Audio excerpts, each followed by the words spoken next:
Bismillahirrahmanirrahim. Dear students, my name is Shakil Awan and I am your maths teacher from Hadaf College, Peshawar. Today we'll start exercise 7.3. 7.3 हम start तो कर चुके हैं, लेकिन इसके question इंतहाई इम्पॉर्टेंट. स्टूडेंट इसमें हर वक्त गुम ही रहते हैं कि कहते हैं इंतहाई मुश्किल क्वेश्चन हैं. तो मैंने पिछले क्वेश्चन नंबर वन और क्वेश्चन नंबर 2 डिटो एक दूसरे की कॉपी हैं. क्वेश्चन नंबर 1 के तीन पार्ट्स मैंने आप लोगों को करवाए थे. क्वेश्चन नंबर 2 बिल्कुल वही क्वेश्चन है, क्वेश्चन 1 की डिटो कॉपी है. तो आपने उसी के मुताबिक वो कर लेना है, सिर्फ इक्वेशन और वैल्यूज़ खाली चेंज हैं. यहाँ पे देखें, वो ये कहता है show that the chords A B and D are equidistant from the centre 0 0 of the circle this. The coordinates of the endpoints of the two chords A, B and D are this and this. तो सबसे पहले तो हमारे पास जो circle है उसको लिख लेते हैं सॉल्यूशन. फिर उसके बाद मैं डायग्राम बना के बताता हूँ कि हमने करना क्या है. सॉल्यूशन में सबसे पहले आप ये देखें कि given equation of circle is equation of circle is x square plus y square is equal to 4. इसका सेंटर क्या है? सेंटर ऑलरेडी दिया हुआ है. सेंटर का नाम है C और इसके कोऑर्डिनेट्स क्या है? 0 0. तो सेंटर हमें पहले से पता है, centre is equal to C है 0 0. रेडियस से हमारा कोई काम नहीं है इस क्वेश्चन में, तो रेडियस को छोड़ दें. सेंटर हमारे पास 0 0 है. और अब वो कहते हैं एक सर्कल है. सर्कल में कंस्ट्रक्ट कर रहा हूं. यहां पे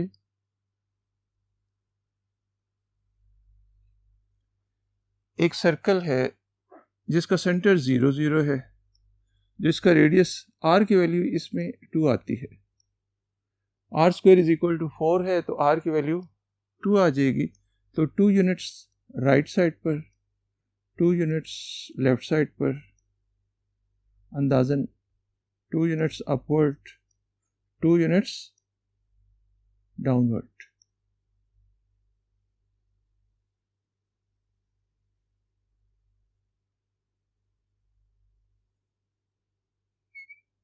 तो ये सर्कल बनाने की कोशिश की है मैंने. बहरहाल ये सर्कल है. अब इनके कोऑर्डिनेट्स क्या हैं? a -2 0. -2 का मतलब क्या है?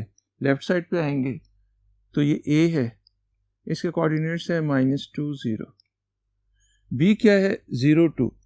इधर मैं b लिख देता हूँ 0 2. अगर आप गौर करें तो b और d सेम है. b और d क्या है? सेम है. तो d भी यही होगा. b भी यही है, d भी यही है. b और d एक ही पॉइंट है. और e क्या चीज है? e is equal to 2 0. e is equal to 2 0, 2 and 0. ये e के कोऑर्डिनेट्स हैं 2 0. बात समझ रहे हैं ना? ये a के कोऑर्डिनेट्स हैं, ये e के, ये b के और d के सेम कोऑर्डिनेट्स चुके हैं. तो ये एक ही पॉइंट हुआ, लेकिन इसके दो नाम हैं. बाद इंसानों के भी दो नाम होते हैं. तो इसी तरीके से इस एक पॉइंट के दो नाम हैं, एक नाम B है, एक नाम D है. अब वो ये कहते हैं इनसे कार्ड्स बनती हैं. कार्ड्स के नाम क्या हैं? कार्ड्स एक AB है और एक DE है. एक AB है, A को B से मिला दें तो ये AB कार्ड आ जाएगी, और D को E से मिला दें तो ये DE कार्ड आ जाएगी. एक AB कार्ड है, एक DE कार्ड है. अब हमने ये करना है कि हमने ये शो करना है कि इस कार्ड का डिस्टेंस, AB का डिस्टेंस और DE का डिस्टेंस सेंटर से सेम है. हमने क्या चीज़ प्रूव कर? Are equidistant from the centre this. ये दोनों कार्ड्स का सेंटर से डिस्टेंस इक्वल है. तो याद रखें, जब भी पॉइंट से लाइन का डिस्टेंस फाइंड किया जाता है, पॉइंट से लाइन का डिस्टेंस, तो वो परपेंडिकुलर डिस्टेंस, तो एक परपेंडिकुलर डिस्टेंस ये हो जाएगा, एक परपेंडिकुलर डिस्टेंस ये हो जाएगा. इसको मैं D1 कह देता हूं, इसको मैं क्या कह देता हूं? D2. लेकिन एक हमारे पास ए भी है, ए को मैं इधर रख देता हूँ, ए इधर,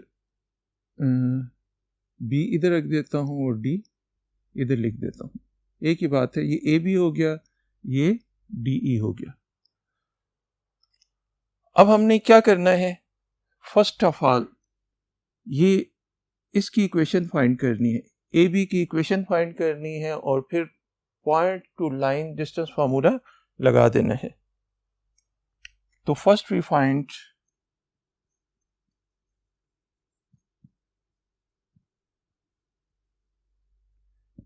equation of A B, cord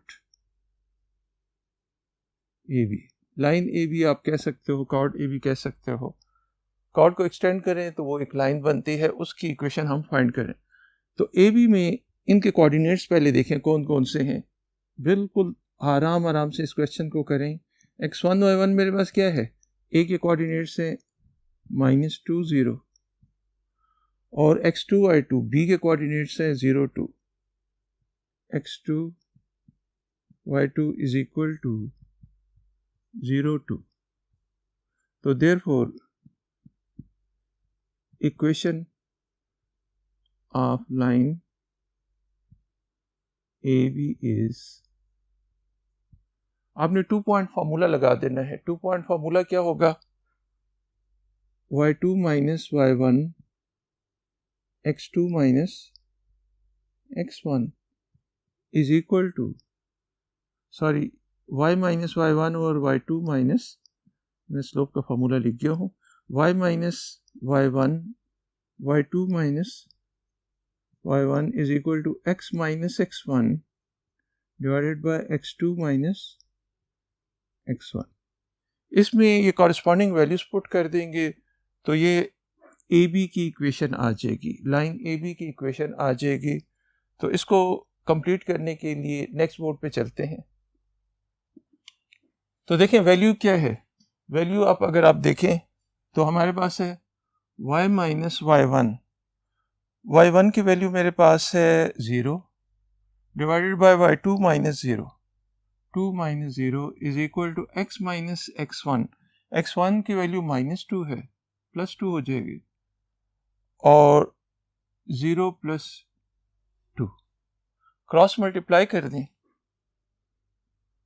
2 into x + 2 is equal to 2 into y, 2 से कैंसर, तो हमारे पास आ जाएगी x minus y + 2 is equal to 0।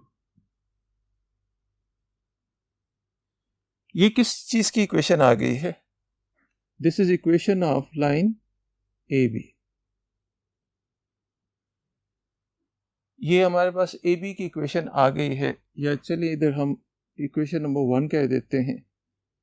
वैसे आपको पता होना चाहिए, इधर ब्रैकेट में बेशक लिख दें equation of A B, chord A B की इक्वेशन हमारे पास आ चुकी है। अब कॉर्ड डी ई की इक्वेशन फाइंड करते हैं। Now we find equation of cord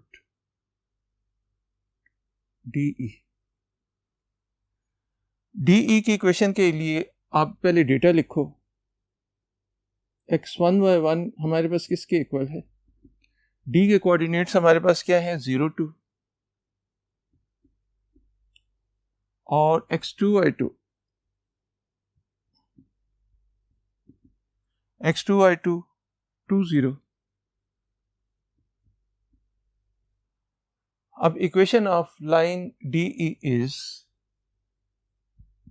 equation of line D E is y minus y1 divided by, वही 2 पॉइंट फार्मूला लगा दें, तो y minus y1 y2 minus y1 is equal to x minus x1 divided by x2 minus x1 implies that y minus y1 की value हमारे पास है 2 divided by 0 minus 2 x minus x1, x minus 0, y minus 2, 0 minus 2, x minus x1, x1 की value 0 divided bye 2 minus 0। तो cross multiply कर दें, minus 2 into, या इसको इधर ले आते हैं, 2 into Y minus 2 is equal to minus 2x divide by 2 कर दें, तो हमारे पास आ जाएगा y minus 2 is equal to minus x। तो इसी से हमारे पास जो इक्वेशन आएगी वो आएगी x plus Y minus 2 is equal to 0, x plus Y minus 2 is equal to 0। इसे इक्वेशन नंबर 2 कह देते हैं। ये किस चीज की इक्वेशन आ गई है? इक्वेशन ऑफ लाइन DE की। अब हमने D1 फाइंड करना है, D2 फाइंड करना है। D1 है डिस्टेंस फ्रॉम AB, सेंटर का डिस्टेंस, और D2 क्या है? Distance from DA। तो इसके लिए हम नेक्स्ट बोर्ड पे चलते हैं। तो फर्स्ट ऑफ ऑल हम इधर लिख लेते हैं, let D1 is equal to distance of centre C0 0 from line AB। तो D1 की वैल्यू फाइंड करने के लिए पॉइंट और लाइन के दरमियान डिस्टेंस वाला formula D1 is equal to, इधर मैं फार्मूला लिख देता हूँ, AX1 BY1 plus C divided bye A square plus B square. जब मैं ये कहता हूँ तो आप AB की इक्वेशन को देखें। किसकी इक्वेशन को? AB की इक्वेशन से आपको ABC मिलेगा। तो AB की इक्वेशन में A क्या चीज़ है? हेयर डेटा ज़रूर लिखें, क्वेश्चन को डिटेल से क्या करें। A is equal to 1, B is equal to -1, C is equal to 2, और पॉइंट हमारे पास x1 is equal to 0, y1 is equal to 0। तो D1 की वैल्यू हमारे पास आ जाएगी। तो पुट करें इसमें value, 1 into 0 plus -1 into 0 plus C की वैल्यू है 2 डिवाइडेड बाय स्क्वायर रूट 1 का स्क्वायर प्लस, तो इससे हमारे पास आ जाता है D1 की value 2 divided by square root 2। इसी को लिख सकते हैं square root 2 into square root 2 divided by square root 2। Implies that D1 की फाइनल वैल्यू जो आई है ये कैंसिल होके D1 की वैल्यू हमारे पास आ जाती है स्क्वायर रूट 2। D1 की वैल्यू को हम ज़रा प्रोमिनेंट कर देते हैं। D1 है डिस्टेंस ऑफ और centre from the line AB या कॉर्ड AB। अब हम दूसरा लिखते हैं, let D2 is equal to distance of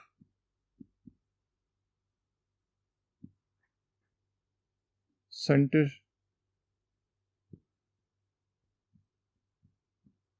from line DE। DE की इक्वेशन अभी हम फाइंड कर चुके हैं, तो उसके लिए भी वही फार्मूला लगाते हैं। D2 is equal to AX1 plus BY1 plus C divided by square root A square plus B square, distance of a point from a line. यहाँ पे आप देखें डेटा क्या है, हियर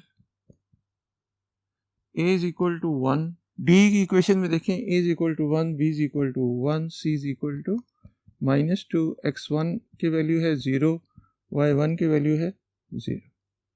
इसमें पुट कर देते हैं। पुट करने से क्या होगा, 0 plus 0 -2 divided by square root 1 square plus is equal to -2 by square root 2 का modulus is equal to D2 की वैल्यू आ जाएगी 2 बाय स्क्वायर रूट 2। इसी को लिख सकते हैं square root 2 into square root 2 divided by square root 2। implies that d2 की value हमारे पास आ गई है स्क्वायर रूट 2, d1 की वैल्यू हमारे पास स्क्वायर रूट 2 आई है, d2 की वैल्यू भी हमारे पास स्क्वायर रूट 2।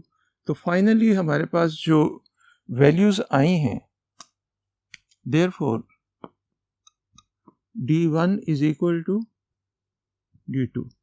तो देयरफॉर आखिर में आपने रिजल्ट लिख देना है, therefore cot AB and DE are equidistant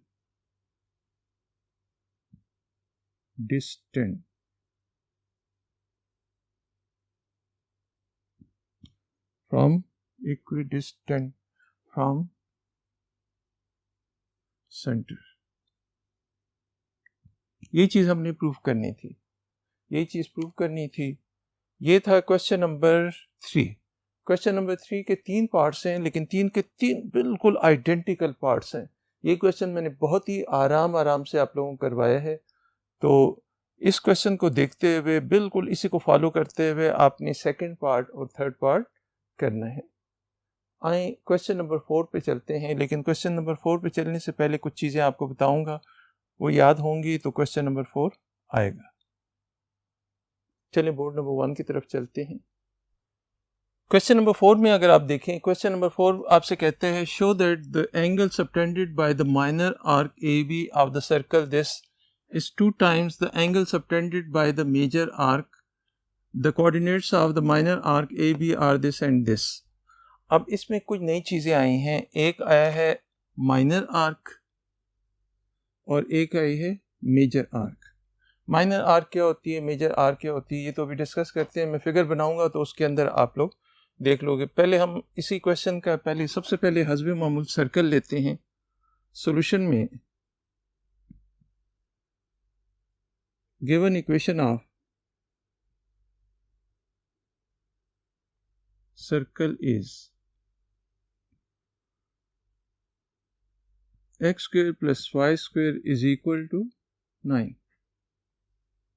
ये इक्वेशन ऑफ सर्कल है। इसका सेंटर क्या है, इसका सेंटर है 0 0। सेंटर को कोई नाम दे देते हैं, सेंटर को मैं O कह देता हूँ। O हमारे पास क्या है 0 0 और radius r is equal to r square is equal to 9 है, r की वैल्यू 3।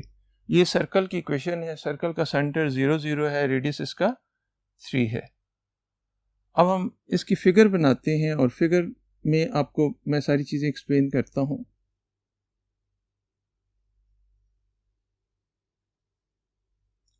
ये हमारे पास एक सर्कल है जिसका 1 2 3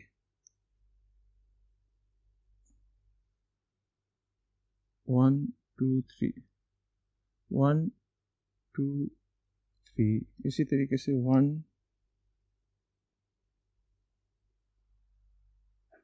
चलिए एक सर्कल बनाते हैं। ये हमारे पास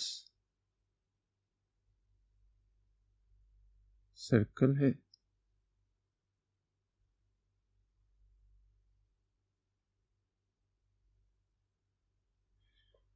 ये हमारे पास सर्कल है जिसका सेंटर क्या है 0 0। अब हमने करना क्या है, हमें ए को ड्रा करना है। ए हमारे पास यहाँ से यहाँ तक का जो डिस्टेंस है वो 3 है, क्योंकि इसका रेडियस किसके इक्वल है 3 लिया हुआ है। तो ये हमारे पास कोई पॉइंट आ जाएगा। ए के कोऑर्डिनेट्स क्या हैं 2 स्क्वायर रूट 5। सपोज ए यहाँ पे आता है 2 स्क्वायर रूट 5 और बी यहाँ पे आता है, चूँकि ये पॉजिटिव ये नेगेटिव तो इस जगह पे आएगा। b इज इक्वल टू यहाँ पे आता है 2 and minus square root 5। a की वैल्यू और b की वैल्यू हमारे पास आ चुकी है। अब हमारे पास एक सेंट्रल एंगल बनता है, एक माइनर आर्क इसके साथ एंगल बनता है। इसके साथ जो एंगल बनता है वो सेंटर में बनता है, ये वाला। ये वाली जो आर्क है, ये वाली, इसको क्या कहते हैं माइनर आर्क। और ये बड़े वाली जो आर्क है इसको हम कहते हैं मेजर आर्क। मेजर आर्क पे एक एंगल बनाते हैं। मेजर आर्क पे जो एंगल बनाता है वो रेड कलर से मैं बना रहा हूँ। एक ये है, ये मेजर आर्क पे जो एंगल बना है, इन एंगल्स को नाम दे देते हैं। फर्ज करें इस पहले एंगल को मैं नाम दे देता हूँ अल्फा और दूसरे एंगल को नाम दे देता हूँ beta. Beta is angle with the minor arc, alpha is angle with the major arc. हमने प्रूव क्या करना है कि alpha is 2 times beta, beta is equal to 2 times alpha. बीटा बड़ा है जबकि अल्फा क्या है, छोटा है, उसका बीटा इज 2 टाइम्स अल्फा हमने प्रूव करना है। तो फर्स्ट ऑफ ऑल इसको भी कोई नाम दे देते हैं। ये ए है, ये बी है, इसको मैं क्या कह देता हूँ, सी कह देता हूँ। अब पहले रेड वाले को देखते हैं, रेड वाली लाइंस को, फिर ब्लू वाली लाइंस को हम देखेंगे। पहले रेड लाइन कौन सी है, ए सी, फिर हमारे पास है बी सी। तो हम इनके स्लोप्स फाइंड करते हैं। स्लोप का फार्मूला तो पता है ना, स्लोप का फार्मूला मैं बता देता हूँ। Slope is equal to m is equal to y2 minus y1 over x2 minus x1। Slope का फार्मूला सिर्फ याद करवाया, ये उस पर ना लिखें, लेकिन पहले हम स्लोप फाइंड करते हैं AC के।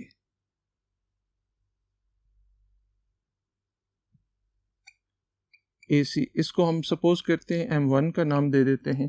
तो AC है, C के कोऑर्डिनेट्स हमें पता ही नहीं है, तो x पे कितने यूनिट गए हैं लेफ्ट साइड पर, 3 यूनिट, तो -3 0।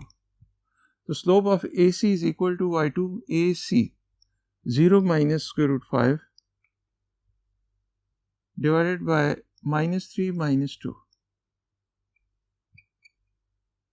तो यह आ जाएगा minus square root 5 divided by, ये नीचे -5 आता है, इसी को हम लिख सकते हैं माइनस माइनस तो कैंसिल हो जाएगा, इधर आ जाएगा square root 5 into square root 5, ये दोनों कैंसिल।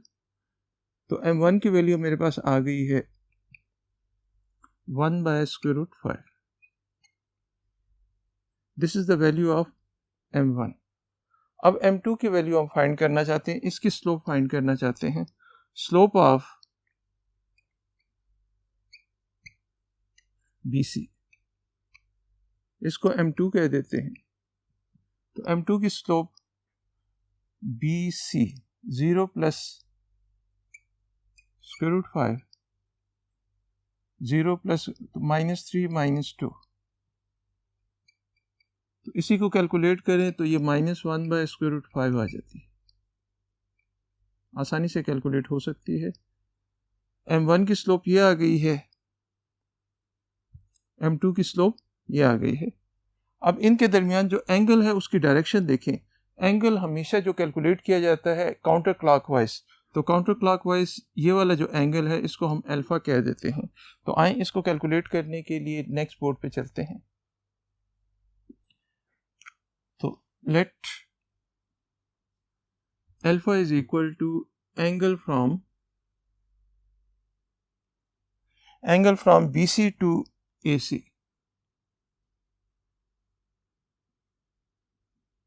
तो फॉर्मूला लगा देते हैं चैप्टर नंबर 6 लास्ट एक्सरसाइज का। Tangent alpha is equal to AC की स्लोप हमारे पास m2 थी, तो m2 minus m1 over 1 plus m2 into m1 implies that tangent alpha is equal to m2 की वैल्यू है -1 by square root 5, m2 minus m, हम उल्टा लिख दिए हैं, m1 माइनस m, इसकी स्लोप पहले लिखेंगे, इसकी स्लोप बाद में, m1 minus m2 1 plus m1 into m2, second minus first होता है, तो इसकी स्लोप पहले, इसकी स्लोप बाद में। तो ये आ जाएगी m1 की स्लोप हमारे पास है 1 बाय स्क्वायर रूट 5 प्लस 1 by square root 5 divided by 1 plus से m1 की वैल्यू हमारे पास 1 बाय स्क्वायर रूट 5 और m2 की वैल्यू है -1 बाय स्क्वायर रूट 5। इसको कैलकुलेट करते हैं तो tangent alpha is equal to 2/√5 और डिनोमिनेटर में देखें, डिनोमिनेटर में कितना आता है 5 एलसीएम आ जाएगा, 5 एलसीएम तो 5 - 1, इसी को कैलकुलेट करें तो tangent alpha is equal to 2/√5 into 5/4, ये इसके साथ कैंसिल, तो यहाँ पे हमारे पास tangent alpha is equal to √5 into √5 divided by 2√5, ये इसके साथ कैंसिल हो जाएगा, तो अल्फा की वैल्यू हमारे पास आ जाएगी, alpha is equal to tangent inverse कितना आएगा, टेंजेंट इनवर्स √5/2। इसको कैलकुलेटर से आप कैलकुलेट करें तो अल्फा की वैल्यू हमारे पास आ जाती है 48.189। अल्फा की वैल्यू मेरे पास ये आ जाती है, अल्फा की वैल्यू 48.149 डिग्री आ जाती है। इसको कहें तो रुख हम आते हैं। अब हमने क्या करना है, बीटा फाइंड करना है, बीटा को उसका ट्वाइस प्रूफ करना है, तो लेट उसके लिए उसकी स्लोप्स फाइंड करते हैं। बीटा के लिए किसकी स्लोप फाइंड करेंगे, ओ बी और ओ ए की। अच्छा, सेंटर को हमने ओ का नाम दिया हुआ है, ये याद रखें, तो slope of O A is equal to, इसे m3 कह देते हैं, स्लोप ऑफ ओ ए को m3 कह देते हैं, तो √5 - 0 डिवाइडेड बाय 2 - 0, तो √5/2। स्लोप ऑफ ओ बी, इसे m3 कह देते हैं, m4 कह देते हैं, m4 हमारे पास क्या आ जाएगा, -√5 - 0 डिवाइडेड बाय 2 - 0, तो -√5/2। Let beta is equal to angle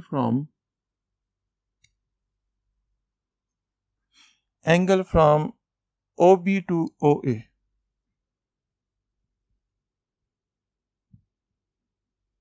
पिछले वाली फिगर को देखते हुए हम कर रहे हैं, OB से OA का जो एंगल बनता है, तो टेंजेंट बीटा हमारे पास आ जाएगा। इसमें बाद में कौन सी लाइन आती है, OA आती है, तो OA की स्लोप पहले, OB की स्लोप बाद में, तो ये हमारे पास आ जाएगी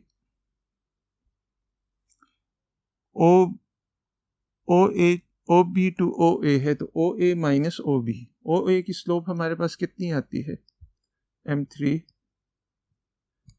m4 1 + m3 into m4 implies that tangent beta is equal to, m3 की वैल्यू देखें कितनी आती है, m3 की वैल्यू हमारे पास √5/2 plus √5/2 divided by 1 - √5/2 into 1 plus -√5/2। तो इसको कैलकुलेट करने के लिए नेक्स्ट बोर्ड पे चलते हैं। नेक्स्ट बोर्ड में ये किसकी वैल्यू है, tangent beta is equal to 2√5/2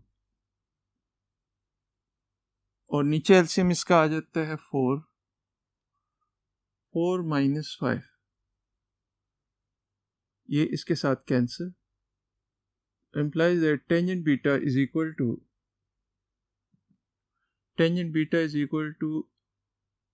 √5 into 4/-1, ये 4 ऊपर चला जाएगा, तो टेंजेंट बीटा की वैल्यू हमारे पास आ जाती है -4 √5, तो बीटा की वैल्यू क्या आएगी, टेंजेंट इनवर्स -4√5।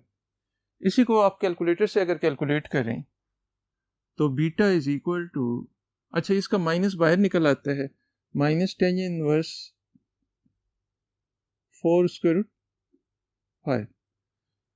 एंगल नेगेटिव में आ रहा है, एंगल नेगेटिव में आ रहा है, लेकिन इसकी वैल्यू कैलकुलेटर से कैलकुलेट करें तो हमारे पास आ जाती है -83.62 डिग्री। इसकी वैल्यू कैलकुलेटर से कैलकुलेट करें तो ये आती है। इसी को आप इस तरह भी लिख सकते हो 180।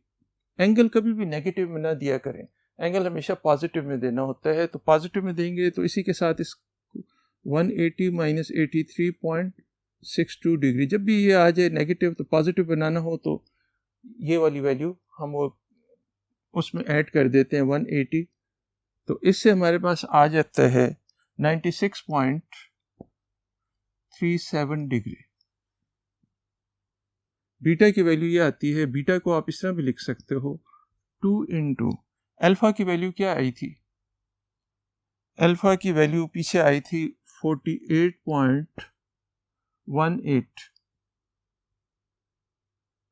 अल्फा की वैल्यू ये आई थी। इसी को 2 टाइम्स दिस भी लिख सकते हो। तो बीटा क्या प्रूव हो गया, हमने ये प्रूव कर दिया beta is equal to 2 times alpha, और यही हमारा रिक्वायर्ड रिजल्ट था। तो इस क्वेश्चन में आपने ये प्रूव करना था कि सेंट्रल एंगल जो होता है, जो माइनर आर्क के साथ बनता है, वो मेजर आर्क के एंगल से डबल होता है। तो वही चीज़ हमने इसमें प्रूव कर दी। तो इस एक्सरसाइज के नेक्स्ट क्वेश्चन इंशाल्लाह नेक्स्ट लेक्चर में करेंगे। Thank you.